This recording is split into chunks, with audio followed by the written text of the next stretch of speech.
तो फ्रेंड्स आज स्टार्ट करते हैं हम जूनियर असिस्टेंट अकाउंट का मॉक पेपर 2 जो मीडियम डिफिकल्ट रहने वाला है उसका कंप्लीट सॉल्यूशन मैं यहाँ पे बताऊंगा। ओके, और कल जिनके जिनके जिनके पेपर्स है 16 अक्टूबर को उनके लिए बेस्ट विशेष। अच्छे से पेपर सॉल्व कीजिए, इजी पेपर रहने वाला है।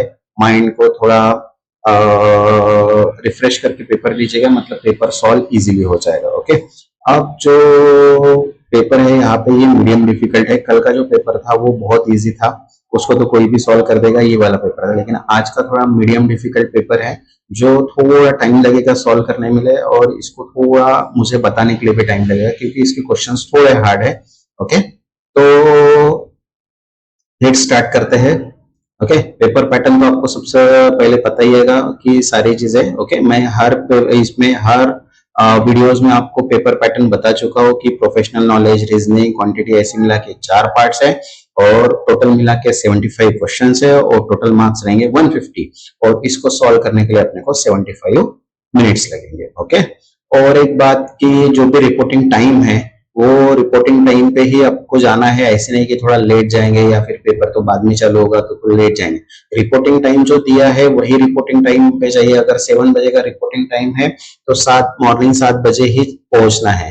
क्यों? क्योंकि उनका डॉक्यूमेंटेशन वेरिफिकेशन प्रोसेस के लिए 1 आवर लगता है। तो 1 आवर का जो प्रोसेस, मतलब जिनका पेपर 7 बजे रिपोर्टिंग टाइम दिया है उनका 8 बजे पेपर स्टार्ट होगा। ओके, 1 आवर जो रहता है वो उनका वेरिफिकेशन टाइम रहता है, तो इसलिए जो रिपोर्टिंग टाइम है वही लेके जाइए, plus original ID proof, plus अपना फोटो, और जो भी आईडी प्रूफ आप लेके जा रहे हो उसका जेरॉक्स कॉपी अटैच करके। ओके, ये सब सारी चीजें लेके जाइए, कुछ भी भूलिएगा मत। चलो नेक्स्ट अपन पेपर स्टार्ट करते हैं अपना। ओके ओके फ्रेंड्स, तो आज स्टार्ट करते हैं अपना मॉक लेवल 2 का पेपर। ओके, जिसमें पहला सेक्शन है अपना प्रोफेशनल नॉलेज। प्रोफेशनल नॉलेज जो है ये थोड़े लेवल जो है वो सेकंड लेवल का है, मतलब डिफिकल्ट प्लस लो लेवल, मतलब दोनों लेवल के हैं, लेकिन इसके क्वेश्चंस थोड़े डिफरेंट हैं और हार्ड भी हैं। अगर देखा जाए तो आप जैसे मैं अभी यहाँ पे सॉल्व कर रहा हूँ तो आप भी वहां पे ही सॉल्व कीजिए, मतलब आपको थोड़ा इजी जाएगा पेपर समझने में। ओके, अगर अपन सिर्फ देखेंगे तो थोड़ा प्रॉब्लम जाएगा, कि देखने से तो नहीं होगा, क्योंकि जब अपन एग्जाम में जाएंगे तो वहाँ पे मैथ्स के रीजनिंग के प्रॉब्लम सॉल्व करना पड़ेगा। इसलिए जैसे जैसे अपन कंटिन्यू करते हैं वैसे वैसे आप भी प्रॉब्लम सॉल्व कीजिए, मतलब वो इजी जाएगा। ओके, तो पहला क्वेश्चन देखते हैं, which accounting principle require that financial statement should reflect the entity financial position based on consistent application of the accounting policy। अब consistent application है तो यहाँ पे सिंपल सा आंसर है कंसिस्टेंसी प्रिंसिपल। कंसिस्टेंसी प्रिंसिपल क्या करता है, जो भी 1 ईयर की जो साइकिल रहती है उसकी जो अकाउंटिंग मेथड्स होती है, ओके, उसको कंपेयर करता है फाइनेंशियल स्टेटमेंट्स का, इसलिए उसको बोलते हैं अपन कंसिस्टेंसी प्रिंसिपल। इसलिए इसका आंसर क्या है, सेकंड है कंसिस्टेंसी प्रिंसिपल। सेकंड क्वेश्चन है, if a company return on equity means जिसको अपन ROE बोलते हैं is 15% and it's equity is ₹2 lakh, मतलब हमको ROE दिया है 15% का और इक्विटी दिया है 2 लाख, तो what is the net income. तो हमें क्या निकालना है, नेट इनकम निकालना है। तो ROE का सिंपल फॉर्मूला है कि net income divide by equity. Okay, तो अभी ये फॉर्मूला को चेंज करेंगे क्योंकि हमको नेट इनकम निकालना है। तो नेट इनकम क्या आएगा, ROE इंटू 2 लाख, तो 15% दिया है तो 15% मतलब इनडायरेक्टली 0.15, तो 0.15 इंटू 2 लाख तो आएगा आंसर 30,000, इसलिए इसका आंसर कितना आएगा 30,000। Okay, next third question, what is the GST rate applicable for the essential good and service. अब इसेंशियल गुड्स मतलब क्या होता है, जो डेली हम यूज करते हैं, जो भी फूड अपन यूज करते हैं, जो इसेंशियल आइटम्स जो होते हैं अपन, ओके, तो उसके लिए GST कितना है 5%। तो GST भी कैटेगरीज है, 5%, 12%, 18%, 28%। तो जैसे हर रेट जो है वो कैटेगरी वाइज डिवाइड है। जैसे 28% अगर देखा जाए तो लग्जरी आइटम पे होता है, 18% सेमी लग्जरी आइटम पे लगता है, 12% जनरल आइटम पे लगता है। ओके, तो यहाँ पे जो कैटेगरीज है वो डिवाइड की है। तो अभी अपन ने जो क्वेश्चन है वो इसेंशियल गुड्स एंड सर्विस के लिए, तो इसलिए इसका आंसर कितना आएगा 5%। Okay, next question, which audit procedure ensure that all transaction have been recorded। तो जो भी प्रोसीजर फॉलो होती है वो ट्रेसिंग में आती है। तो ट्रेसिंग क्या करता है, कंप्लीट रिकॉर्ड चेक करता है, वेरीफाई करता है जो भी फाइनेंशियल स्टेटमेंट रहता है, इसलिए उसको आंसर क्या है, tracing. Third, next fifth question, which inventory valuation method result in the highest cost of goods sold, okay, COGS during inflationary period, जो भी इन्फ्लेशन का पीरियड रहता है, तो यहाँ पे लास्ट इन फर्स्ट आउट जो रहता है, मतलब जो लास्ट आएगा वो फर्स्ट जाएगा, वो वाली प्रोसीजर यहाँ पे फॉलो आउट होती है, इसलिए इसका आंसर क्या है, LIFO, last in first out. Okay, next six question, which of the following is not a current asset, इसमें से कौन सी करंट असेट नहीं है? तो कैश अपनी करंट असेट है, ओके, अकाउंट रिसीवेबल भी करंट असेट है, इन्वेंट्री भी करंट असेट है, तो गुडविल जो है वो करंट असेट नहीं है, इसलिए इसका आंसर क्या आएगा, गुडविल, क्योंकि गुडविल क्या है, लॉन्ग टर्म इंटेंजिबल असेट्स है। Okay, next seventh question, what is the purpose of the matching principal? Matching principal मतलब क्या होता है, जो भी अपने revenue with expenses same time पे मैच करते हैं, इसलिए उसको क्या बोलते हैं अपन, मैचिंग प्रिंसिपल, इसलिए इसका आंसर क्या आएगा, first, to match revenue with expenses in the same period. Okay, मतलब जो भी टाइम दिया है वहां पे जो अपन मैच करते हैं दोनों, ओके, जिसमें अपन एक्सपेंसेस और रेवेन्यू दोनों मैच करते हैं, इसलिए उसका आंसर है A. Okay, next eight question, which of the following is a direct tax? अब डायरेक्ट टैक्स मतलब क्या होता है कि जो डायरेक्ट हम गवर्नमेंट को पे करते हैं, तो जीएसटी है, एक्सरसाइज है, इनकम टैक्स है, सेल टैक्स है, तो जो गुड सर्विस टैक्स है, एक्सरसाइज है, सेल्स टैक्स है, ये हम गवर्नमेंट को डायरेक्टली पे नहीं करते हैं, लेकिन जो इनकम टैक्स होता है वो अपन गवर्नमेंट को डायरेक्टली पे करते हैं, चाहे वो एक इंडिविजुअल पर्सन हो या चाहे कोई ऑर्गेनाइजेशन हो, वो हम क्या करते हैं, गवर्नमेंट को डायरेक्टली पे करते हैं, इसलिए इसका आंसर क्या रहेगा अपना, income tax. Next 9 question, which document provide a snapshot of a company financial position at a particular date? अगर हमें कंपनी का फाइनेंशियल पोजीशन पता करना है तो उसके लिए हम क्या करते हैं, उसकी बैलेंस शीट चेक करते हैं, क्योंकि बैलेंस शीट में असेट्स होती है, लाइबिलिटीज होती है, शेयर होल्डर्स होते हैं, सभी उस सारी चीजें अपने को बैलेंस शीट में दिख जाती है, इसलिए इसका आंसर क्या है, balance sheet, B. Okay, 10 question, what is the tax deduction under section 80D of the income tax act? मतलब कौन सा ऐसे टैक्स है जो 80D के अंडर आता है as per income tax act? तो वो होता है मेडिकल इंश्योरेंस प्रीमियम, जो भी हम मेडिकल इंश्योरेंस प्रीमियम पे करते हैं वो 80D इनकम टैक्स के एक्ट में हम डिडक्शन में आता है। Okay, next 11, which section of the income tax act deal with the tax deduction for the donation to the charitable institute? with donation करते हैं मतलब वो tax all exempt रहता है, तो इसके लिए सेक्शन है अपने पास 80G सेकंड।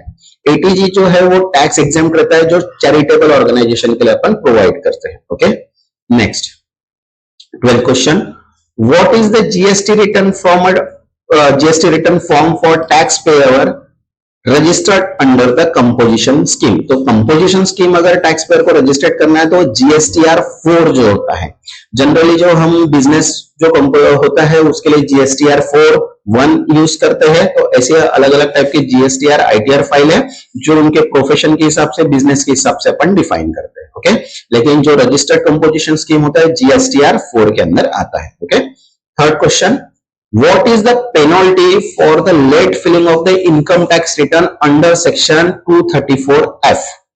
तो अगर लेट फिलिंग अपन करते हैं तो अंडर 234 सेक्शन के अंदर कितनी पेनल्टी लगती है? तो अपने को 5000 की पेनल्टी लगती है अगर हम ड्यू डेट के ऊपर अगर जाते हैं तो। ठीक है, next 14, Which type of asset is trademark considered? अभी ट्रेडमार्क के अंदर कौन से असेट आते हैं? Current asset, fix asset, intangible asset या फिर लॉन्ग टर्म असेट? तो इसका आंसर है इंटेंजिबल असेट, क्योंकि ट्रेडमार्क जो होता है वो इंटेंजिबल होता है, वो रियल एंटिटी नहीं है जो जिसको अपन टच वगैरह कर सकते हैं। इंटेंजिबल मतलब जो है सिर्फ उसकी वैल्यू है, जैसे पेटेंट है, ओके, ट्रेडमार्क है, ये सब जो है ये इंटेंजिबल असेट में रिप्रेजेंट होता है। Next 15 question, what is the minimum number of directors required in a private limited company under the company act 2013? तो अगर प्राइवेट लिमिटेड कंपनी अगर ओपन करना है तो मिनिमम 2 डायरेक्टर्स रिक्वायर्ड है, और अगर पब्लिक लिमिटेड कंपनी अगर डिफाइन करना है तो मिनिमम 7 डायरेक्टर रिक्वायर्ड रहते हैं। ओके, मिनिमम कितने चाहिए? 7, और प्राइवेट के लिए minimum 2 directors. Okay, next 16, Which of the following entity is exempt from the income tax India? तो अगर एंटिटी एग्जेम्प्ट इंडिया अगर देखा जाए तो वो चैरिटेबल ट्रस्ट है, या फिर हम कोई मंदिर की बात करते हैं, है ना, तो ये सब जो है ये क्या है, चैरिटेबल ट्रस्ट है, तो ये इनका जो भी टैक्स होता है वो क्या रहता है, एग्जेम्प्ट होता है। इसलिए इसका आंसर है first, charitable trust under the registered under section 12A। Okay, next 17 question, if company current ratio is 2.1 what does it indicate? अगर कंपनी का करंट रेशियो 2.1 है तो ये क्या इंडिकेट करता है? तो ये इंडिकेट करता है कि company has enough current asset to cover its current liability twice over, मतलब जितनी अपनी करंट लायबिलिटी है उससे डबल क्या है हमारी असेट्स है, ये यहां पे डिफाइन होता है। Next 18 question, in which scenario would a company use a bank reconciliation statement, मतलब कौन से सिनेरियो में company bank reconciliation statement use करती है?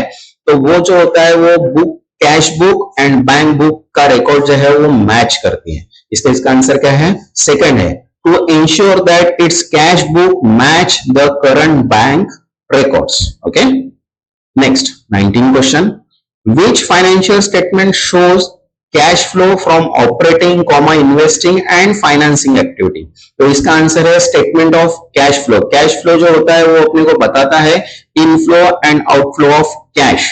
ये सबसे इंपॉर्टेंट क्वेश्चन है 19 का, क्योंकि कैश फ्लो के ऊपर सबसे ज्यादा क्वेश्चंस आते हैं। Okay, next question 20, what is the journal entry for the sale of goods on credit? Okay, तो अभी sale on goods of credit किया है तो अपनी तरफ क्या आएंगे, सेल मतलब अपनी तरफ क्या आएगा, वो पर्सन का नाम, और अपनी तरफ से क्या जाएंगे, गुड्स जाएंगे, तो debit account receivable and credit sale, मतलब जो सेकंड है वो इसका आंसर आएगा। Okay, next 21, which audit process is conducted annually by law? as per law कौन सा ऑडिट कंडक्टेड एनुअली प्रोसेस करते हैं अपन? तो इसका आंसर है स्टैट्यूटरी ऑडिट। स्टैट्यूटरी ऑडिट जो होता है वो फाइनेंशियल स्टेटमेंट को रिप्रेजेंट करता है, जो कंपनी का जो फाइनेंस है वो फेयर है और ट्रू है, ये डिफाइन करने के लिए अपन यूज करते हैं statutory audit.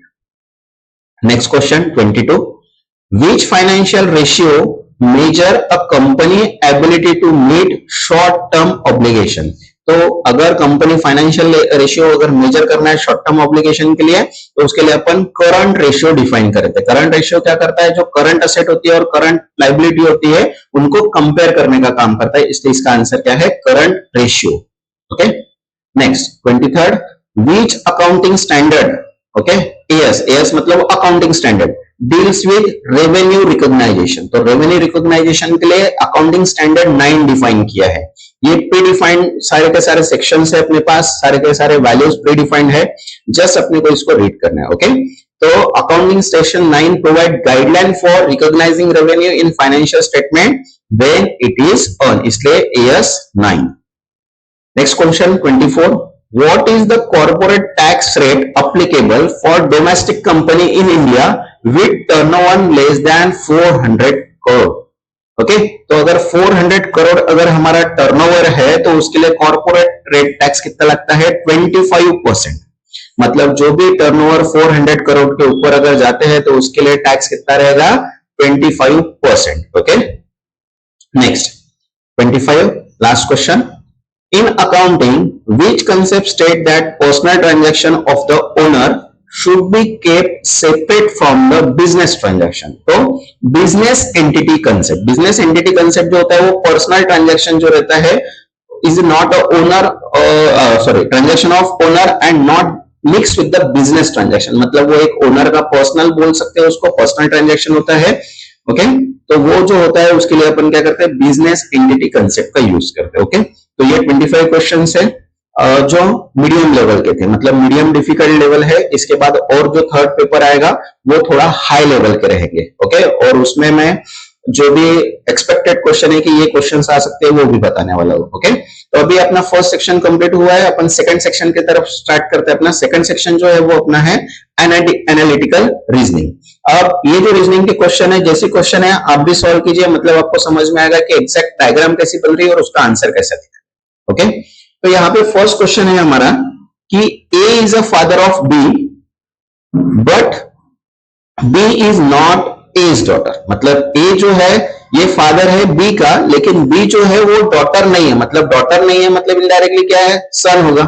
Okay, C is the daughter of B, C जो है वो क्या है, बी की डॉटर है। ए फादर है बी का, बी डॉटर नहीं है, ओके, लेकिन सी जो है वो डॉटर है बी की, इसलिए डायग्राम देखिए यहाँ पे क्या बनाई हुई है कि ए जो है वो बी का फादर है और सी जो डॉटर है वो किसकी है, बी की। और बोला है कि D is a spouse of A, मतलब डी जो है वो ए का स्पाउस है, बराबर है। ए अगर फादर है तो डी क्या है, उसकी वाइफ है। और यहां पे आंसर क्वेश्चन क्या किया, how is C related to D, तो सी एंड डी का रिलेशन क्या है, तो सी डी की क्या है, it is a granddaughter, okay, क्योंकि जो डी है, डी के लड़की की लड़की, मतलब इसलिए डी का सी का रिलेशन क्या हुआ, it is a granddaughter, okay. Diagram को निकालिएगा, डायग्राम विदाउट डायग्राम सॉल्व मत कीजिए, और कोई भी क्वेश्चन सॉल्व करके मतलब अगर हमें एग्जैक्ट आंसर नहीं पता है तो टिक मत कीजिएगा, क्योंकि नेगेटिव मार्किंग है, ओके। अगर हमें नहीं आ रहा है क्वेश्चन, थोड़ा डाउटफुल है, तो उसको स्किप करो, नेक्स्ट क्वेश्चन की तरफ जाओ, लेकिन कोई भी रॉन्ग आंसर को क्लिक मत करो, ओके। नेक्स्ट सेकंड क्वेश्चन है, pointing to a man, Shikha says, he is the daughter of my father's only son, मतलब जो भी मैन है वो क्या है कि उसके डॉटर जो फादर है उसका जो सन है उसकी डॉटर है, ही इज द डॉटर, मतलब वो क्या है, डॉटर है। तो यहाँ पे how is man related to Shikha, तो अभी देखो शिखा एंड फादर, तो शिखा का जो फादर है उसका जो सन है तो उसकी क्या है, he is a daughter, he is a daughter of, बराबर है। तो यहाँ पे इनडायरेक्टली कि how is man related to Shikha, अभी अगर इसका आंसर देखा जाए तो आप क्या करोगे कि यहाँ पे जाओगे तो यहाँ पे आंसर डालोगे ब्रदर, ओके। इनडायरेक्टली अगर आप सॉल्व करेंगे तो यही सॉल्व करेंगे, मुझे पता है कि फादर यहाँ पे सीखा और उसका जो सन मतलब इनडायरेक्टली ब्रदर, तो इसका आंसर क्या डालोगे, एक तो ब्रदर डालोगे। लेकिन क्या है कि यहाँ पे क्वेश्चन में क्या बताया कि ही is a daughter of my father's only son, अब ओनली सन है तो यहाँ पे जो ओनली सन है वो क्या है, एज्यूम है। तो इनडायरेक्टली अगर देखा जाए तो सीखा और जो मैन है वो क्या है, इनडायरेक्टली सन है, डॉटर है actually, he is a daughter, तो जो मैन है वो क्या है, इनडायरेक्टली उसका सन है, इसलिए इसका आंसर क्या है, डॉटर, मतलब जो मैन और शिखा का जो रिलेशनशिप है वो क्या है, इनडायरेक्टली वो डॉटर है। अदरवाइज आप मुझे पता है यहाँ पे आंसर ब्रदर ही डालोगे, okay. Next third, a person start walking from point P and walk 4 kilometre east, अभी यहाँ पे देखो मैंने डायरेक्शन बना के दिया है ईस्ट वेस्ट नॉर्थ साउथ का, ओके, ये डायरेक्शन को ही फॉलो करना है, okay, east west north and south. तो क्वेश्चन है कि जो पॉइंट पी है वो क्या किया है, उसने 4 किलोमीटर वॉक कहां पे गया है, ईस्ट के ऊपर, मतलब ये एक पॉइंट हो गया। और फिर यहां से क्या बोला है कि then turn to his right and walk 6 kilometre, अब इधर साइड है तो उसकी जो पोजीशन है वो कहां पाएंगे, राइट साइड, मतलब यहां से ये 6 किलोमीटर राइट गया है। Then turn right again and walk 8 kilometre, then यहां से टर्न हुआ और 8 किलोमीटर गया, and finally he turn right and walk 6 kilometre, तो यहाँ पे ये फिर से गया है 6 किलोमीटर, मतलब यहाँ पे है। तो अब क्वेश्चन ये है कि in which direction is he from the starting point, मतलब स्टार्टिंग पॉइंट से वो कौन से डायरेक्शन की तरफ स्टार्ट किया था उसने, तो इसका आंसर है ईस्ट डायरेक्शन। मुझे पता था आप वेस्ट बोलोगे अभी, क्योंकि यहाँ पे है और ये यहां तक पहुंच गया है, तो इसलिए इसका आंसर क्या है, वेस्ट। लेकिन इसका आंसर वेस्ट नहीं है, इसका आंसर क्या है, ईस्ट है, क्योंकि in which direction he is from the starting point P, तो यहां से जो पॉइंट स्टार्ट किया था तो वो कहां से स्टार्ट किया था, ईस्ट के तरफ, ओके, क्योंकि ईस्ट इधर है। आप कहीं पे भी जाओ ईस्ट फिर वो डायग्राम, तो प्रॉपर डायग्राम निकालना बहुत जरूरी है, okay. Next fourth question, a person move 6 kilometre to the south and then turn to the east and walk 4 kilometre. अब देखो यहाँ पे अपन ने स्टार्टिंग पॉइंट किया है और उसने क्या बोला है यहाँ पे कि 6 किलोमीटर साउथ पे गया है, ओके, साउथ मतलब ये आया 6 kilometre, and then to the east and walk 4 kilometre, ये आया 4 kilometre, then turn to the north and walk 6 kilometre, and finally turn west and walk 4 kilometre, मतलब जहां पे था वो वहीं पे है। तो in which direction he is facing now, तो अब यहां से वो अगर इधर साइड आता है तो उसका फेसिंग क्या है, वेस्ट है, इसलिए इसका आंसर क्या आएगा, वेस्ट, ओके। क्वेश्चन को सॉल्व करते जाइए, जैसे जैसे यहाँ पे क्वेश्चंस दिए वैसे ही देखिए और क्वेश्चन को बुक में सॉल्व करते जाइए, तभी आपका हैंड होगा, तभी आप वहां पे क्वेश्चन को सॉल्व कर पाएंगे। अगर आप बोलेंगे कि सिर्फ मैं देखता हूँ और वहां पे पेपर सॉल्व करूंगा तो ये पॉसिबल ही नहीं है, क्योंकि जितनी प्रैक्टिस करोगे उतनी अच्छी है। ओके, नेक्स्ट फिफ्थ, ठीक है। तो यहाँ पे मून सैटेलाइट है, तो अर्थ क्या है? तो अर्थ क्या है? मून अगर सैटेलाइट है तो अर्थ क्या है? प्लैनेट है। Okay, moon is a satellite on the earth, then earth is a planet on the solar system, hence earth is classified as a planet। तो moon अगर satellite है तो earth क्या है? planet है। Okay, next, leaf is related to tree, then page is related to what? A leaf is a part of tree and just page is a part of book, इसलिए इसका answer क्या आएगा? book। Okay, next question है 7। अब यहां पे दिया है कि 5 people A, B, C, D and E are sitting in the row facing north. D is not at the end and is between A and C, मतलब D जो है वो कोई भी एंड में नहीं है और D जो है वो किसके बिटवीन है? A and C के बिटवीन है। और नेक्स्ट बोला है कि B is right of C and E is at end 1, मतलब B जो है वो क्या है? एक एंड में है और जो B है वो C और E के राइट में है, ऐसे अपन एज्यूम करते हैं। ओके, तो यहाँ पे देखो डायग्राम बनी है। तो सबसे पहले बोला है कि E जो है वो एक एंड में है, तो अपन ने इसको एंड में डाल दिए। Okay, and D is not at and and D is between A and C। तो अब यहाँ पे देखो A एंड C, तो अभी देखो यहाँ पे भी मैंने A एंड C डाला है और B बोला है कि B is a right of C, ये भी डायग्राम आती है। लेकिन यहाँ पे क्या है कि ऐसी बोला है क्या B exact right of C है? नहीं है। B exact right of C है क्या? नहीं है। इसलिए यहाँ पे देखो C एंड E, यहाँ पे आया B और B, इनके बीच में क्या है? A है। तो यहाँ पे बोला है who is sitting B and D, तो B एंड D के बीच में क्या है? A है। क्वेश्चन को प्रॉपर 2 बार 3 बार पढ़ो, लेकिन प्रॉपर डायग्राम बनाओ। मैंने देखो यहाँ पे 2 डायग्राम बना के दिए, एक रॉन्ग डायग्राम है और एक करेक्ट डायग्राम है। तो अगर आप दोनों डायग्राम्स अगर प्रॉपर वे से अगर देखते हैं तो आपको थोड़ा कंफ्यूजन लगेगा, लेकिन कंफ्यूजन दूर करना है वो। ओके, क्योंकि यहाँ पे बोला ही है कि जो D है वो कोई भी एंड में नहीं है, जो D है वो A एंड C के बीच में है और B जो है C के राइट में है। ओके, और B जो है वो C एंड E के राइट में और E जो है वो एंड में है, इसलिए यहाँ पे एग्जैक्ट नहीं बताई। ये भी डायग्राम बनती है और ये भी डायग्राम बनती है, ठीक है। लेकिन ये डायग्राम क्या है? एग्जैक्ट नहीं बोला है, इसलिए अपन एग्जैक्ट नहीं लिख सकते, इसलिए यहाँ पे आंसर चेंज हुआ। ओके, इसलिए इसका आंसर क्या आएगा अभी? A। नेक्स्ट क्वेश्चन है 8। अब बोला यहाँ पे 8 friends P, Q, R, S, T, U, V and W are sitting in a circle facing inward, मतलब इनवर्ड है। अगर इनवर्ड है तो अपन क्या करेंगे? एंटी क्लॉकवाइज जाएंगे। ओके, मतलब यहाँ पे नीचे से स्टार्ट करेंगे अपन जो भी पॉइंट है, और अगर आउटवर्ड होता है तो ये अपर कॉर्नर से अपन स्टार्ट करते हैं, अगर इनवर्ड है तो यहां से स्टार्ट करते हैं नीचे से। ओके, तो यहाँ पे बोला है कि R is between T and U। R जो है वो कहां पे है? T एंड U के बीच में है। Q is second to the left of T। Q क्या है? सेकंड लेफ्ट है T के। ओके, and P is not next to the R, जो P है वो R के नेक्स्ट पे नहीं है। एंड बोला है कि V is sitting directly opposite to the U। अब यहाँ पे आपका भी कंफ्यूजन दूर हो जाएगा, क्योंकि आप जब डायग्राम निकालोगे क्योंकि आपके डायग्राम बनेंगे नहीं, क्योंकि ये रीअरेंजमेंट का कंसेप्ट है।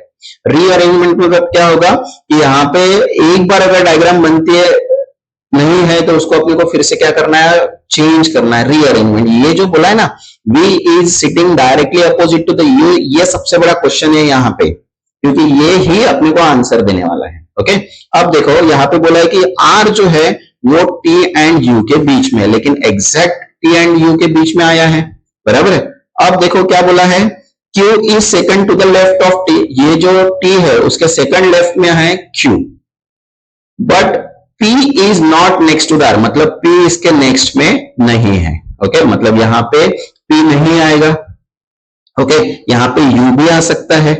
ओके, तो अब बोला है कि V is sitting exactly opposite to the U। अब अगर मैं सपोज यहां पे U लिखता था, देखो पहला कंसेप्ट है अपना क्या, R is between T and U। अगर T और U अगर मैं यहां पे लिखता था तो U के बीच में क्या आता था, U के अपोजिट, यहां पे बोला है कि V is sitting directly opposite to the U, तो यहां पे U, तो U के अपोजिट तो Q है हमारे पास, लेकिन इसने क्या बोला है, सिटिंग डायरेक्टली अपोजिट, मतलब ये अपोजिट बोला है, लेकिन यहाँ पे है क्या, नहीं है, मतलब हमें कोई ना कोई रीअरेंजमेंट करना पड़ेगा। तो यहाँ पे ये तो नहीं बोला है कि T एंड U के एग्जैक्ट में है करके, तो हमने क्या किया कि U की पोजीशन चेंज कर दी, यहां से जो U की पोजीशन थी वो चेंज करके यहाँ पे ला लिए, और ये जो ब्लैंक थी तो फिर इसके अपोजिट में हमने यहाँ पे V डाल दिया। ओके, तो फिर अभी बचा है कि यहाँ पे तो P आएगा नहीं, क्योंकि यहाँ पे बोला है P is not next to the R, तो P हमने यहाँ पे डाल दिए और S यहाँ पे और फिर यहाँ पे W। तो अब बोला है कि who is sitting immediately right of U, तो U अगर इधर देख रहा है तो उसके राइट में क्या है, S है, इसलिए इसका आंसर क्या है, S। ये रीअरेंजमेंट का क्वेश्चन है, ये आप सॉल्व करके देखना, आपकी डायग्राम पहले सॉल्व करके देखना एग्जैक्ट कि आपकी डायग्राम प्रॉपर बन रही है कि नहीं बन रही है। Okay, next 9 question, if table is coded as 35 and chair is coded as 34, how is stool coded? अगर टेबल को इन्होंने 35 कोड दिया है, चेयर को 34 कोड दिया है, तो स्टूल का कोड क्या होगा? तो देखो टेबल का जो अरेंजमेंट है 35 वो कैसे लाया है, तो देखो यहाँ पे क्या किया है, जो भी कैरेक्टर्स है उसके नंबर्स पोजीशन जो है उनकी सम की है पहले। T जो है वो 20 कैरेक्टर पे, A 1 कैरेक्टर पे, B जो है second character L12 and E5, तो इनका अगर एडिशन करते हैं तो कितना आएगा 40, और 40 में से नंबर ऑफ कैरेक्टर्स कितने हैं टोटल 5, तो 40 माइनस 5 मतलब 35। सेम कंसेप्ट है चेयर का, चेयर का भी हमने सेम कंसेप्ट यूज किया है कि इसका आंसर कितना आएगा 39, 39 माइनस 4 मतलब कितना आएगा 34। सेम यहाँ पे स्टूल के लिए अपन ने वैल्यू दी है कि S के लिए 19, T के लिए 20, O के लिए 15, O के लिए 15 एंड L के लिए 12, तो इसका जो आंसर आता है वो कितना आएगा 81, तो 81 माइनस 5, तो 81 माइनस 5 मतलब कितना आएगा 76, तो इसलिए इसका आंसर कितना आएगा 76। Okay, next 10 question, in a certain code friend is written at GQJFMT, how will market will be written that code? अगर फ्रेंड को इन्होंने GQJFMP लिखा है तो मार्केट के लिए क्या कोड होगा? अब देखो सबसे पहले तो ये चेक करना है कि पैटर्न कौन सा बनता है, जैसे पैटर्न बनेगा वो हिसाब से अपने को यहाँ पे इसको सॉल्व करना है। ओके, तो अभी फ्रेंड्स और जो फ्रेंड लिखा है और यहाँ पे उसका कोड दिया है, तो देखो यहाँ पे सबसे पहले जो वैल्यू है F के बाद 1 प्लस हो रहा है, फिर उसके बाद 1 माइनस हो रहा है, फिर सेकंड के बाद IJEF 2 बार प्लस हुआ, फिर MN मतलब एक बार माइनस हुआ, और DE फिर से एक बार प्लस हुआ। तो ये जो फॉर्मेट है यही सेम फॉर्मेट अपने को मार्केट के लिए अप्लाई करना है। तो MN और यहाँ पे माइनस है, तो A के पहले क्या आएगा, अभी Z आएगा, इसलिए आंसर क्या आएगा Z, फिर RS, फिर KL, और अभी माइनस में आएगा तो E and D and T plus 1 U, इसलिए इसका आंसर क्या आएगा NZSLDU। ओके, आप भी सॉल्व कीजिएगा तभी आपको प्रॉब्लम्स सॉल्व होंगे, अदरवाइज नहीं होंगे, सिर्फ देखने से नहीं होंगे। Okay, next question 11, which of the following is a odd one out? अब यहाँ पे ऑड वन आउट देखा जाए तो जनवरी है, अप्रैल है, जुलाई है, अक्टूबर है, ये सभी तो मंथ के नाम है, तो क्या डिफरेंस है इनमें? इनमें डिफरेंस है डेज का। जनवरी जो है वो 31 डेज का है, जुलाई जो है वो 31 डेज का है, अक्टूबर जो है वो 31 डेज का है, अप्रैल मंथ जो है वो 30 डेज का है, इसलिए इसका आंसर क्या आएगा April. Okay, next, if T is to the left of U and V is to the right of U, who is in the middle? मतलब अगर T जो है वो U के लेफ्ट में है और V जो है वो U के राइट में है, तो मिडल में कौन है? U, इसलिए आंसर क्या है इसका U। क्वेश्चन है 13, if A is a mother of B and C and B is a son of C, how is D related to A? तो यहाँ पे है A जो है वो क्या है, B एंड C की मदर है, एंड B जो है वो क्या है, C का सन है, तो B जो है वो C का सन है, तो how is D related to A? तो डी का रिलेशन क्या है ए के साथ, तो डी जो है वो क्या है, ग्रैंडसन है ए का, इसलिए इसका आंसर क्या आएगा, grandson. Okay, next, find the next term in the series 3, 7, 13, 21 and 31। अब देखो यहाँ पे डिफरेंस दिया है, 3 एंड 7 का डिफरेंस दिया है 4, वैसे 7 एंड 13 का डिफरेंस दिया है 6, वैसे ही 13 एंड 21 का डिफरेंस दिया है 8, देन 21 और 31 का डिफरेंस दिया है 10, तो नेक्स्ट डिफरेंस कितना आएगा, 12, मतलब 31 प्लस 12 मतलब 43, इसलिए इसका आंसर कितना आएगा, 43। Okay, next 15, what is the next letter in the sequence. अब लेटर का सीक्वेंस दिया है यहाँ पे देखो, बी डी एच एन, तो बी डी एच एन, तो बी में कैरेक्टर का डिफरेंस है 2 कैरेक्टर का, डी और एच में 4 कैरेक्टर का डिफरेंस है, एच और एन में 8 कैरेक्टर का डिफरेंस है, मतलब डिफरेंस जो है वो क्या हो रहा है, इससे डबल हो रहा है, इससे डबल हो रहा है, तो इससे डबल प्लस इससे डबल, मतलब इनडायरेक्टली एन में कितने कैरेक्टर का डिफरेंस आएगा, 16 कैरेक्टर, तो एन प्लस 16 कैरेक्टर अगर देखते हैं तो यहाँ पे आंसर कितना आएगा इसका, टी, तो आंसर कितना आएगा, T. Okay, next 16 question, in a certain code language P into Q means P is greater than Q, P plus Q means P is equal to Q and P minus Q means P is less than Q। तो if condition है हमारी कि if A multiply B plus C minus D, तो which of the following is true। तो यहाँ पे देखो मैंने कंडीशन लिख के रखी है और ये अपना स्टेटमेंट है, तो A greater than B plus equal to C and minus मतलब लेस देन, तो A greater than B equal to C less than D। तो यहाँ पे 4 स्टेटमेंट है, तो जो सेकंड स्टेटमेंट है वो क्या है, इसका करेक्ट है कि A greater than B equals to C less than B। जो इक्वेशन यहाँ पे दिए वही इक्वेशन अपन ने क्या किया, यहाँ पे सॉल्व करके आंसर निकाला। Next question 17, complete the series. अब यहाँ पे देखो सीरीज कंप्लीट करना है फिर से, Z X U Q, मतलब इनडायरेक्टली यहाँ पे समझ में आ रहा है कि यहाँ पे माइनस हो रहा है करके। ओके, तो Z minus x minus 3, X minus you minus 3, U Q minus 4 and Q, तो यहाँ पे 2, 3, 4, 5, तो 5 का अगर डिफरेंस देखते तो Q माइनस 5 करते तो N इसका आंसर आएगा। Okay, next 18, if in a certain notation 3 at the rate 4 means 28, 5 at the rate 6 means 66 and 7 at the rate 8 means 120, what is the value of 9 at the rate 10। तो देखो यहाँ पे एक equation है a into B plus B square, मतलब a into B मतलब जो first value है वो a है, सेकंड वैल्यू जो है वो क्या है, b है, तो a इंटू बी मतलब 3 इंटू 4 प्लस जो सेकंड वैल्यू है उसका स्क्वायर मतलब 4 का स्क्वायर, इसलिए इसका आंसर कितना आएगा 28, देन इसका 66, देन तो 9 इंटू 10 का 9 इंटू 10 मतलब 90 प्लस 10 का स्क्वायर मतलब 100, तो 190 क्या है इसका आंसर।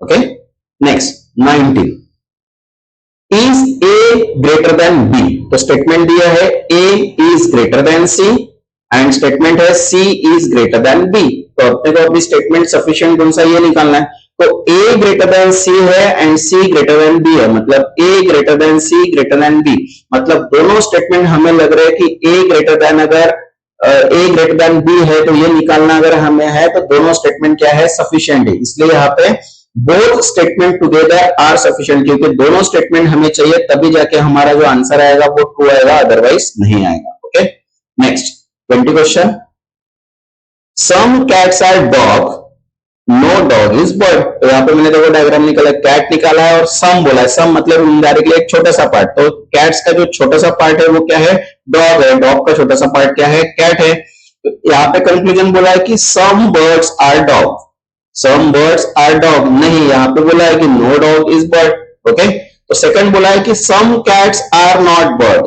यस, मतलब कुछ कैट्स बर्ड्स नहीं हो सकते, तो यहाँ पे ऐसे भी डायग्राम अपन इसके निकाल सकते हैं कि जो कैट्स है तो बर्ड्स यहाँ पे भी अपन डिफाइन कर सकते हैं, मतलब सम कैट्स क्या आएगा, आर नॉट बर्ड, मतलब वो भी आंसर आएगा। तो यहाँ पे क्या है, जो सेकंड कंक्लूजन है तो ओनली कंक्लूजन बी फॉलो, मतलब some cats are not bird, ये इसका आंसर है।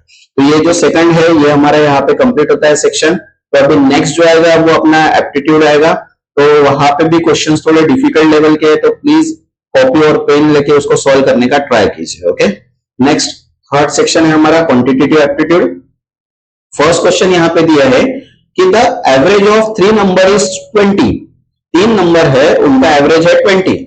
इफ 1 नंबर इज 10, अब 3 नंबर है उनका एवरेज दिया है 20 और उसमें का एक नंबर दिया है कि वो नंबर कितना है 10 है। What is the average of other 2 number. तो अब इसको कैसे सॉल्व करें। 3 नंबर तो हमको दिया नहीं है लेकिन उसकी सम दी हुई है, एक नंबर दिया है लेकिन टोटल बोला है 3 नंबर। तो जो एवरेज होता है वो हर बार क्या होती है, मीड वैल्यू होती है। जो भी अपन नंबर सीखते हैं उसका अगर कोई भी नंबर लो 1 2 3 4 5 6 7 8 9 10 ले लो तो इसका जो एवरेज आएगा वो 5.5 आएगा। ओके, क्योंकि इसमें मिड सेक्शन में क्या है, पूरे के पूरे 10 नंबर्स है, मतलब इवन नंबर है। अगर आप ऑड नंबर लेते हो मतलब 9 तक लेते हो तो इसका जो बीच का आंसर आएगा वो इसका क्या रहेगा, आंसर आएगा। तो इनडायरेक्टली मतलब 45 डिवाइड बाय 9 मतलब इसका आंसर कितना आएगा 5। तो यहाँ पे देखो आंसर दिया है अपन ने 20, जो एवरेज दिया है उसको मिड सेक्शन में डाले। एक नंबर जो है वो 10 है तो 10 20 और इसके लास्ट का नंबर जो है वो क्या रहेगा 30 ही रहेगा। तो यहाँ पे जो बचा है कि what is the average of other 2 numbers, तो 2 नंबर्स मतलब 10 तो दिया है तो 2 नंबर्स का एवरेज निकालना है अपने को। तो 2 नंबर्स कौन से है 20 एंड 30। तो 20 प्लस 30 50, 50 डिवाइड बाय 2 मतलब आंसर कितना आएगा इसका 25। Okay, next second question. A and B start a business with a capital in the ratio 2:3. After 5 months, A withdraw half his capital and after a month B withdraw 1/3 of his capital. मतलब A and B ने एक business start किया, उनका capital ratio 2:3 है। Okay, उसके बाद 5 month के बाद A ने हाफ कैपिटल मतलब हाफ अमाउंट विड्रॉल कर लिया है एंड 8 मंथ बाद B ने भी 1/3 कैपिटल उसने का विड्रॉल किया है। So at the end of the year, the total profit was 12,600. What is B share of profit? तो यहाँ पे क्या दिया है कि at the end of उनको प्रॉफिट दिया है 12,600 का, तो B का प्रॉफिट शेयरिंग रेशियो कितना है ये निकालना है। तो यहाँ पे देखो सॉल्यूशन मैंने बताया कि A एंड B का जो कैपिटल रेशियो कितना है 2:3 है। अब A का कंट्रीब्यूशन अगर निकालते हैं तो A ने क्या किया है 5 मंथ तक 5x मतलब उसका जो शेयर था वो कितना था 2x और उसके बाद उसने 7 मंथ मतलब 2 महीने बाद उसने क्या किया हाफ अमाउंट विड्रॉल कर लिया मतलब 2 के जगह कितने बच गए उसके पास 1।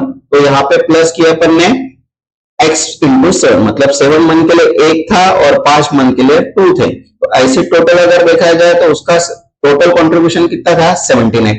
ओके, बी की बात करते हैं तो बी का जो कैपिटल था वो 3x था और उसने टोटली 12 मंथ के लिए किया प्लस आफ्टर 8 मंथ उसने विड्रॉल कर लिया मतलब उसके पास कितने बचे अभी 4। तो मतलब टोटल कितना है यहाँ पे 36 प्लस 8 44। तो कंट्रीब्यूशन रेशियो कितना है 17:44। तो बी का अगर प्रॉफिट रेशियो निकालना है तो बी का contribution divide by total contribution into total profit. तो बी का कंट्रीब्यूशन कितना था 44x, तो 44 और इनका अगर टोटल करते हैं अपन तो इसका आंसर कितना आता है 61। ओके, तो 44 डिवाइड बाय 61 इंटू प्रॉफिट 12,600। तो इसलिए इसका आंसर कितना आएगा 7,200। ये आप बुक पे करके देखो तब जाके इसका आंसर। ओके, इसलिए बोल रहा हूं कि मैं करेक्ट हूँ, मैं रॉन्ग भी रह सकता हूं, इसलिए आप प्लीज उसको सॉल्व कीजिए। अगर करेक्शंस होते हैं तो प्लीज कमेंट में बताइए। Third question, a shopkeeper mark an article 50% above the cost price and offer a discount of 20% if shopkeeper gain 240 rupees. What is the cost price of the article? मतलब indirectly अगर 100 रुपए है तो 50% profit मतलब indirectly उसकी जो market price थी वो कितनी है 150 और 150 के ऊपर उसने कितना परसेंट डिस्काउंट दिया है 20%। तो 150 का 20% मतलब इनडायरेक्टली 30 रुपीज। तो 150 माइनस 30 रुपीज मतलब इनडायरेक्टली 120 उसकी क्या हो गई कॉस्ट प्राइस। यही अपने को यहाँ पे निकालना है। अपने को यही दिया है कि प्रॉफिट दिया है 240 रुपीज तो उसकी कॉस्ट प्राइस निकालना है। तो देखो मार्केट प्राइस मतलब क्या है कि x है अपने पास, तो x मतलब कॉस्ट प्राइस प्लस 0.5 मतलब 50% अपना प्रॉफिट। तो मार्केट प्राइस क्या हो गया उसकी 1.5x। डिस्काउंट उसने दिया कितना है, डिस्काउंट है उसका 20%, लेकिन 20% क्या है कॉस्ट प्राइस एंड ऑफर्स है उसका बराबर है। तो 0.2 इंटू 1.5 उसके ऊपर 20% मतलब कितना है 0.3। ओके, देन सेलिंग प्राइस अगर निकालना है तो क्या करेंगे अपन, जो भी अपना मार्केट प्राइस है माइनस डिस्काउंट, उसके बाद अपने को क्या मिल गई, सेलिंग प्राइस। तो अभी गेन का फॉर्मूला सिंपल सा है कि गेन अगर मतलब प्रॉफिट निकालना है तो profit equals to selling price minus cost price. तो हमको प्रॉफिट तो दिया है 240, सेलिंग प्राइस कितना है अपना पास 1.2x, और कॉस्ट प्राइस जो है वो है अपनी x। तो इनडायरेक्टली इक्वेशन सॉल्व करेंगे तो यहाँ पे 1.2 माइनस x मतलब कितना आया 0.2। तो x equals to 240 divide by 0.2 मतलब आंसर कितना आया 1200। ओके, इसको सॉल्व कीजिएगा, तब तक नहीं आएगा। Next fourth question, find the least number which when divided by 15, 25, 35 and 45 leaves remainder 8, 18, 28 and 38 respectively। अब ऐसी कौन सा एक नंबर है जिसको अपन 15, 25, 35 या 45 से अगर डिवाइड करते हैं तो एक रिमाइंडर आता है, चाहे वो 8 आए, 18 आए, 20 आए या फिर 38 आए, एटलीस्ट बोला है। तो यहाँ पे देखो अभी 4 ऑप्शंस है और यहाँ पे 15, 25, 35, 45 दिया है, मतलब हर डिजिट के लास्ट में क्या है 5 है। तो अभी 5 से अगर कोई भी नंबर को डिवाइड करना है तो ये होना चाहिए कि जो भी नंबर है उसके लास्ट में एक तो 0 आना चाहिए या फिर 5 आना चाहिए। ये कंसेप्ट आपको पता ही होगा कि जो भी अगर नंबर 5 से अगर डिवाइड करना है कोई भी नंबर को कि वो नंबर डिवाइड होगा कि नहीं होगा, ये अगर चेक करना है कोई भी नंबर को, तो जो भी नंबर है उसके लास्ट में क्या होना चाहिए, एक तो 0 होना चाहिए या फिर 5 होना चाहिए। तो यहाँ पे देखते हैं अपन, तो यहाँ पे तो ऐसे कोई नंबर नहीं है, बराबर है।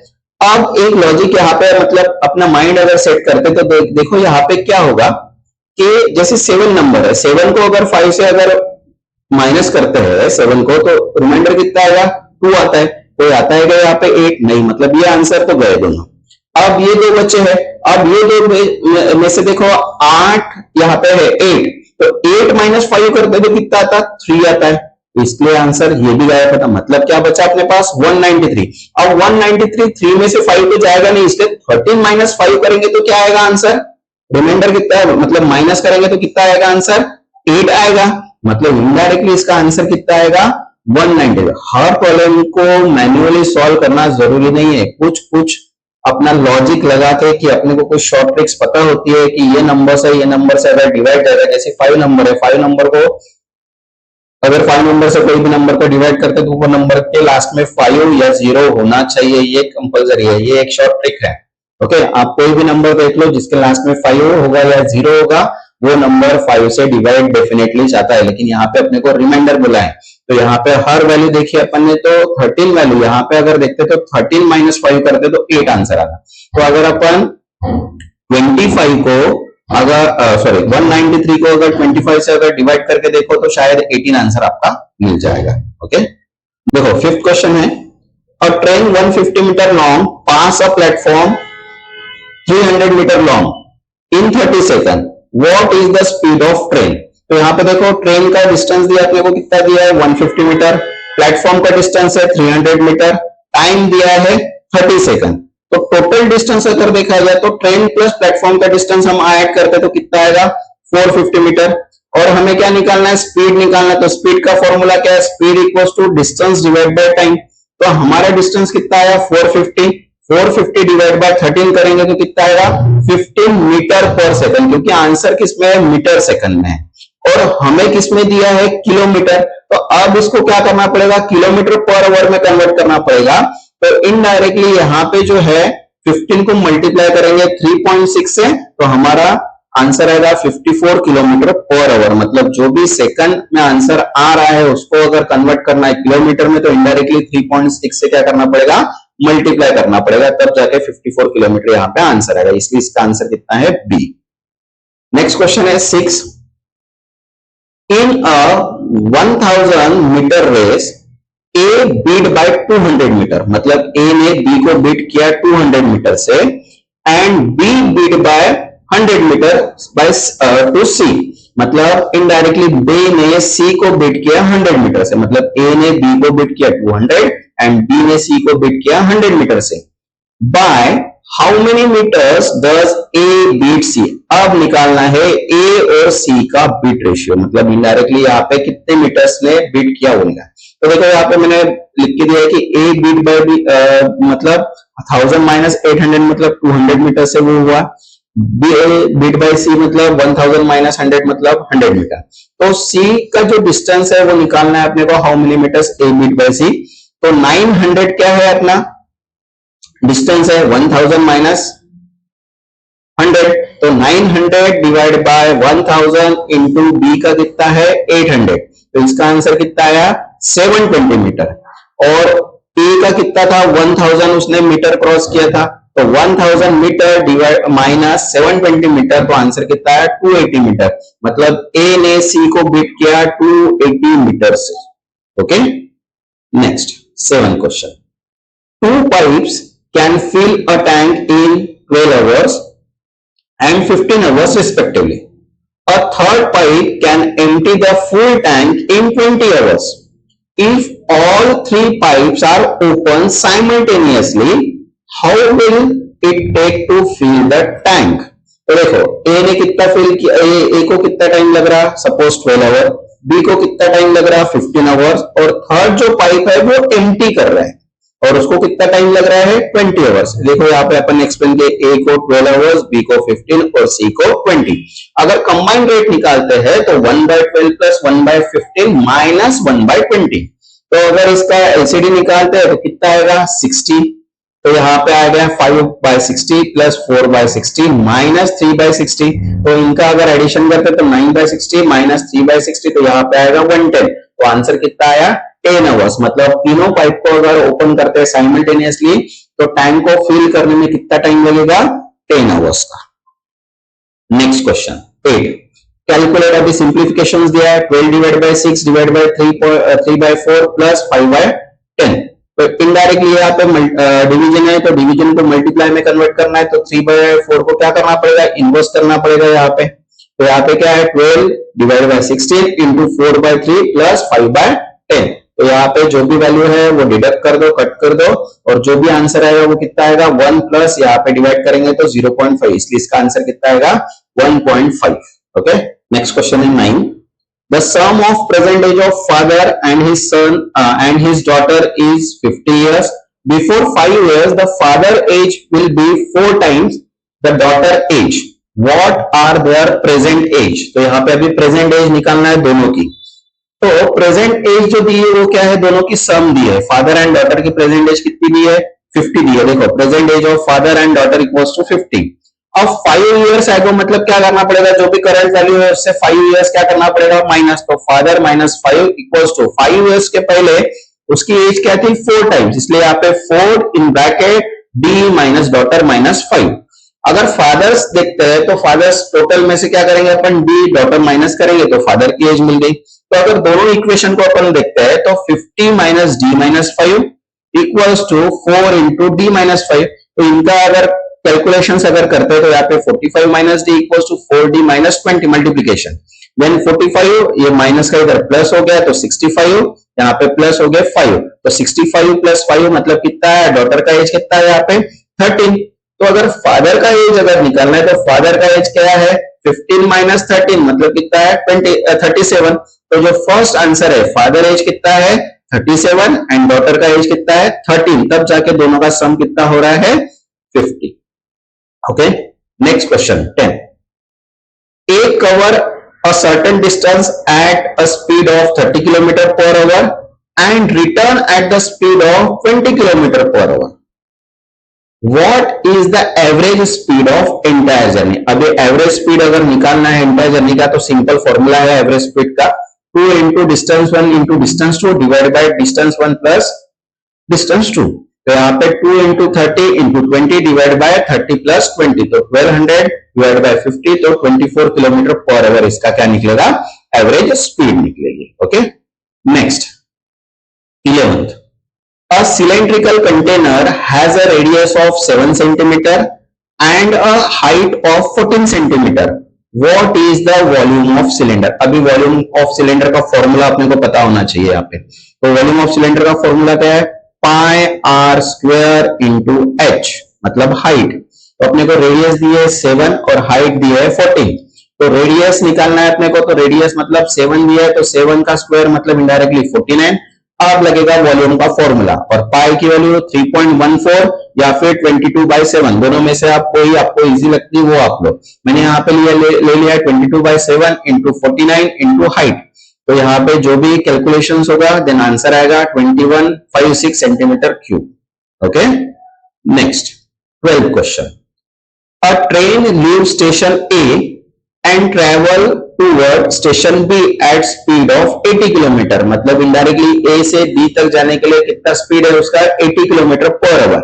If it take 3 hour to reach B, और उसको A से B का डिस्टेंस कवर करने के लिए कितना टाइम लग रहा है, 3 आवर्स का टाइम लग रहा है।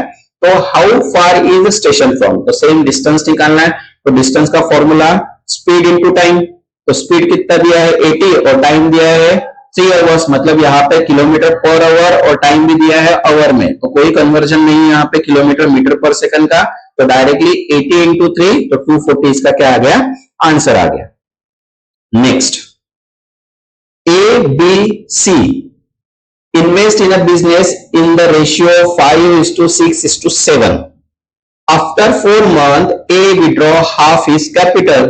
If the total profit at the end of the year is 42,000, what is A shares? Okay, तो सेम फर्स्ट जो है 4 मंथ कॉन्ट्रीब्यूशन है A का, तो 5x + 4, और रिमेनिंग 8 मंथ है और उसने हाफ कैपिटल विड्रॉ कर लिया था, तो इसलिए 5/2 मतलब वो हाफ हो गया इंटू 8 मंथ, तो उसका रेशियो कितना आया 20। तो टोटल कंट्रीब्यूशन अगर देखा जाए तो यहाँ पे 20 + 20 मतलब 40 आ गया।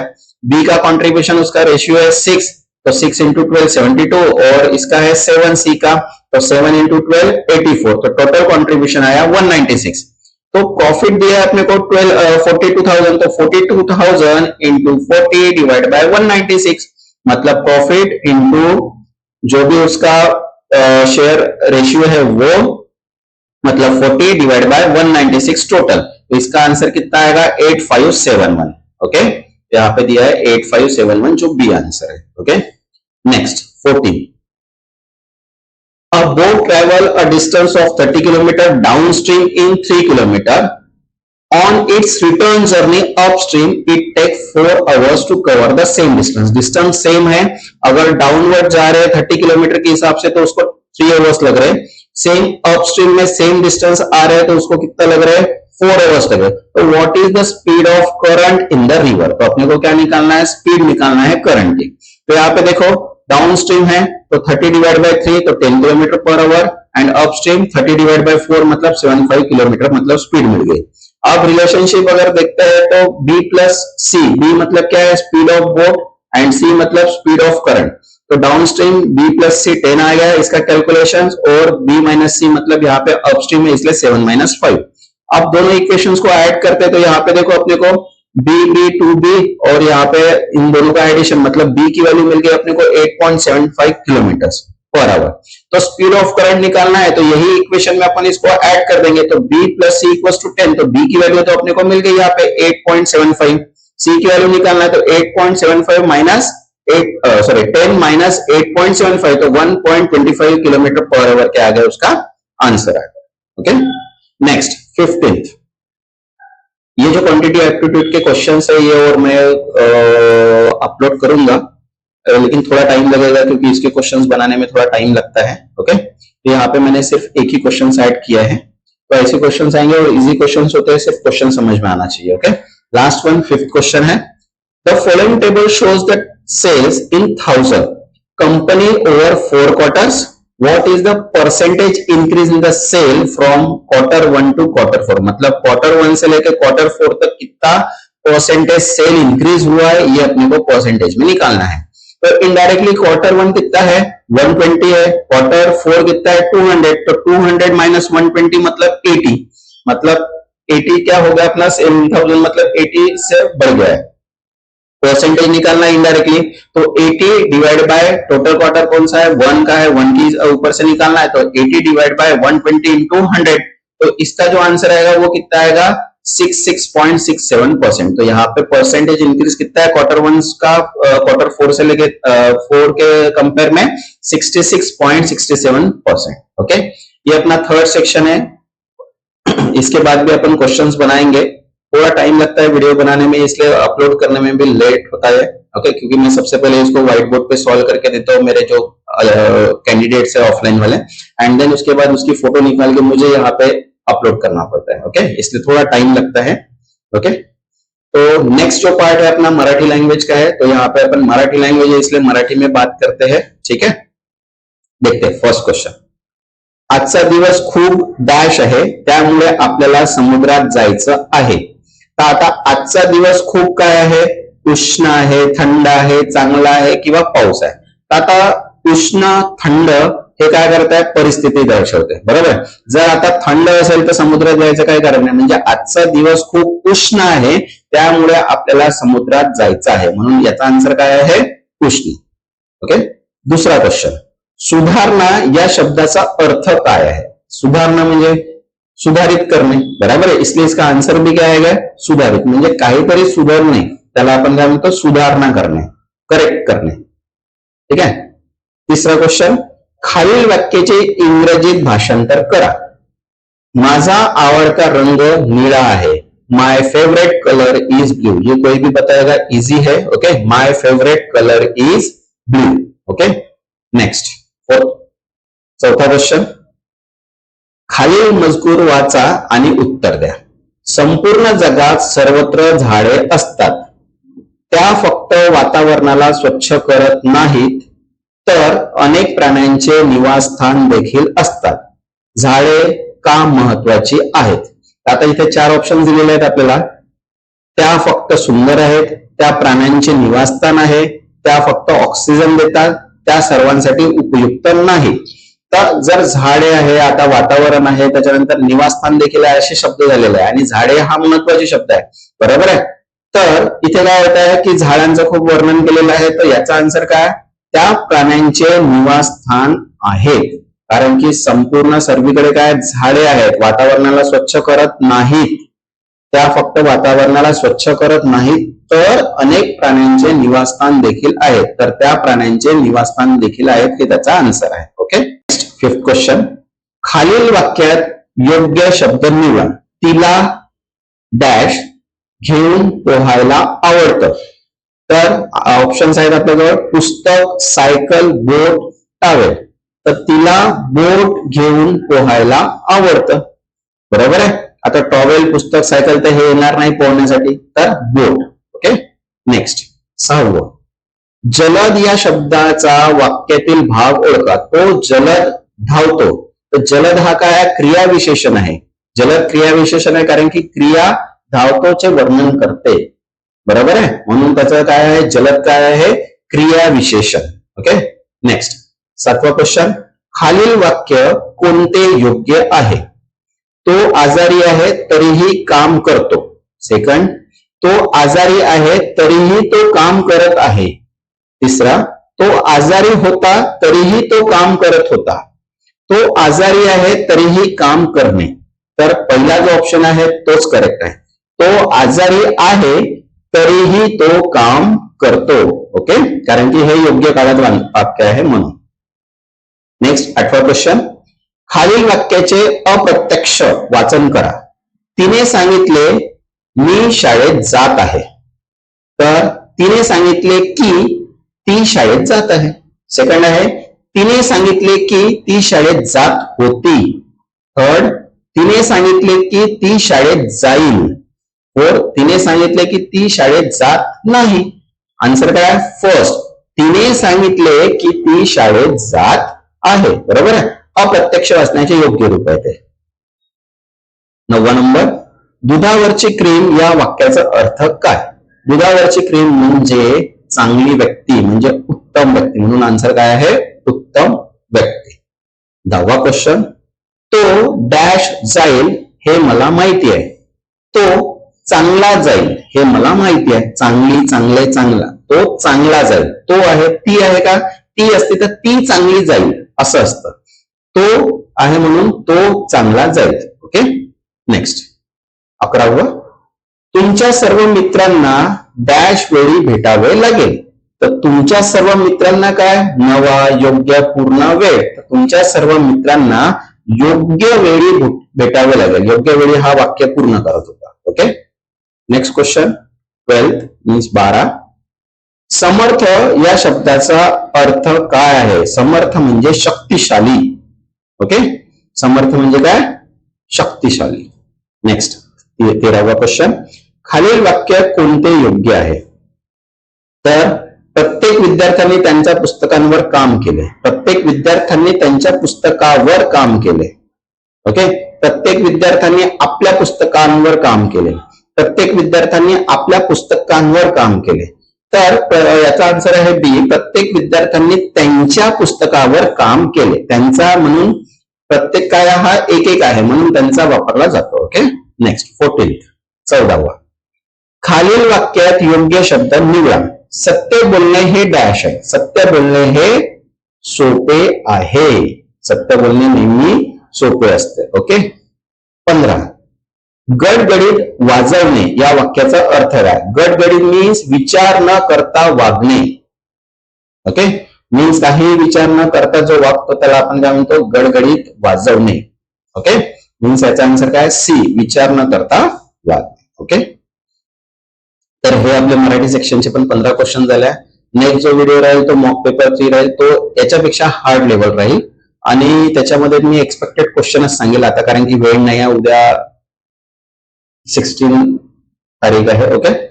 तो कल 16 अक्टूबर है, मीन्स इनडायरेक्टली कल फर्स्ट पेपर रहेगा. तो मैं ट्राई करूंगा कि आज ही हार्ड लेवल एक्सपेक्टेड क्वेश्चन का पेपर अपलोड करूं. मैं ट्राई करूंगा, अगर पॉसिबल हुआ तो मैं आज ही अपलोड करूंगा, क्योंकि पेपर बनाने में बहुत टाइम लगता है, वीडियो बनाने में बहुत टाइम लगता है. ओके. तो एनी हाउ मैं ट्राई करूंगा कि आज के आज ये थर्ड लेवल का जो पेपर है वो पोस्ट करूं. और कल 16 है, पहला पेपर है, तो जिनका भी पेपर है उनके लिए उनको best of luck. Easy paper आएगा, कोई दिक्कत नहीं है, आराम से सॉल्व करना है. ओके. निगेटिव मार्किंग है, कोई क्वेश्चन नहीं आता है तो स्किप करना. Okay. Thank you and best of luck.